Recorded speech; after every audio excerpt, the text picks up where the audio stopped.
नमस्कार। आज हम मुंशी प्रेमचंद के मशहूर कहानी संग्रह मानसरोवर के चौथे भाग पर चर्चा कर रहे हैं। जी। हमारे पास एक लेख के कुछ अंश हैं जो इस खंड की लगभग 20-22 कहानियों का सार बताते हैं और प्रेमचंद की सामाजिक चेतना पर भी रोशनी डालते हैं। हाँ। तो आज कोशिश करेंगे समझने की कि इस दौर में प्रेमचंद का लेखन कैसे और गहरा हुआ और कौन से मूल्य, कौन सी बातें उनकी कहानियों से उभरती हैं। बिल्कुल, एक बहुत ही महत्वपूर्ण खंड है ये मानस सरोवर का। तो चलिए इसे खोलते हैं। जैसा कि लेख बताता है, इन कहानियों में कई परतें हैं। गांव की जिंदगी है, आर्थिक अन्याय है, औरतों की आजादी की बात है, जात पात का जहर और हाँ, औपनिवेशिक शासन का असर भी। जी, वो तो बहुत स्पष्ट दिखता है कई कहानियों में। तो शुरुआत करते हैं सामाजिक आलोचना से। सदगति जैसी कहानी है जो वाकई में झकझोर देती है। हाँ, बहुत मार्मिक कहानी है। जहां एक दलित किरदार भूख और बेइज्जती से दम तोड़ देता है। ये तो सीधे सीधे जाति व्यवस्था पर एक तीखा सवाल है। बिल्कुल। और फिर दूसरी तरफ देखिए, शतरंज के खिलाड़ी। हाँ, वो भी। उसमें दो नवाब अपनी जिम्मेदारियों को भूलकर बस शतरंज में डूबे रहते हैं। जी। ये उस वक्त की लापरवाही और कहना चाहिए कि जो पतन हो रहा था समाज का, उस पर एक कटाक्ष है। सही। हाँ, और यहाँ ये देखना दिलचस्प है कि इस खंड में प्रेमचंद सिर्फ सतही तौर पर समस्याएं नहीं गिनाते, उनका विश्लेषण गहरा होता है। अच्छा, किस तरह से? मतलब वो सिर्फ ये नहीं दिखाते कि समाज गिर रहा है, बल्कि वो ये भी दर्शाते हैं कि कैसे वो औपनिवेशिक व्यवस्था ने आम इंसान की नैतिकता को, जिम्मेदारी की भावना को भी कहीं न कहीं खोखला करना शुरू कर दिया था। शतरंज के खिलाड़ी में ये खास तौर पर नजर आता है ना, जहां निजी शौक वो राष्ट्रीय जिम्मेदारी पर कितना भारी पड़ जाता है। ये बहुत अहम नुक्ता है कि कैसे बाहरी व्यवस्था अंदरूनी मूल्यों पर असर डाल रही थी। लेकिन प्रेमचंद सिर्फ अंधेरा ही नहीं दिखाते हैं ना। लेख इशारा करता है कि वो मानवीय मूल्यों और नैतिक सीख पर भी उतना ही जोर देते हैं। बिल्कुल, बिल्कुल। और यही उनकी महानता दिखती है। ईदगाह की मिसाल तो यार कौन भूल सकता है। वो छोटा हामिद मेले में अपने लिए कुछ नहीं लेता। हाँ, अपनी दादी के लिए वो चिमटा ले आता है। चिमटा लाता है। त्याग और वो जो मासूमियत है, क्या अद्भुत चित्रण है। जी हाँ।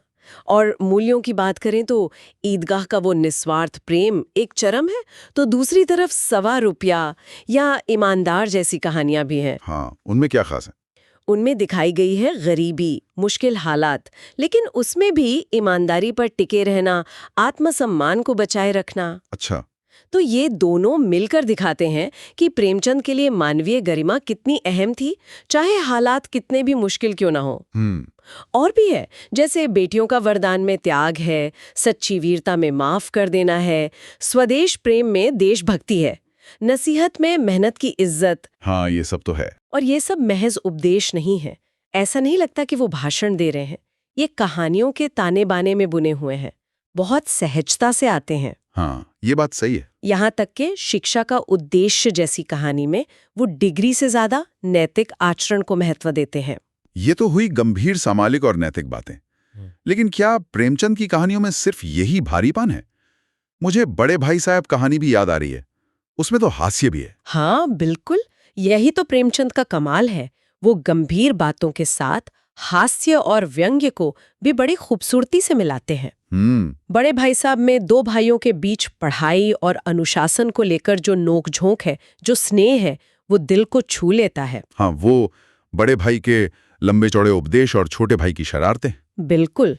और इसी तरह पंडित मोटेराम शास्त्री का भाषण, वो अपने स्वार्थ और पेटूपन पर एक मजेदार व्यंग्य है। सही कहा।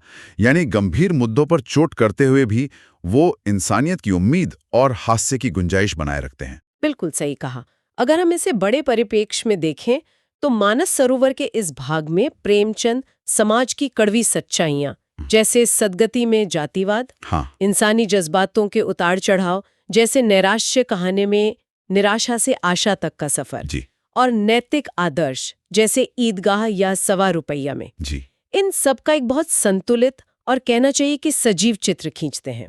वो आलोचना करते हैं पर रास्ता भी दिखाते हैं।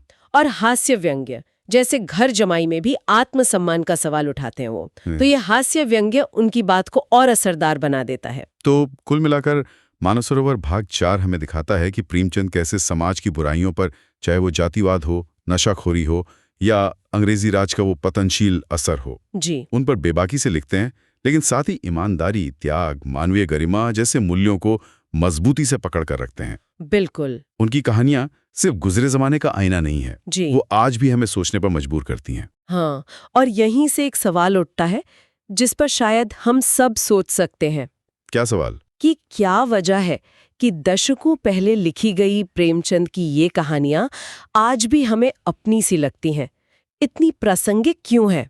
सोचने वाली बात है। क्या वो मुद्दे, भेदभाव, गैर बराबरी, ईमानदारी का संघर्ष, जिन पर प्रेमचंद ने उंगली रखी थी, वो आज हमारे समाज से पूरी तरह खत्म हो गए हैं? इस पर विचार किया जा सकता है।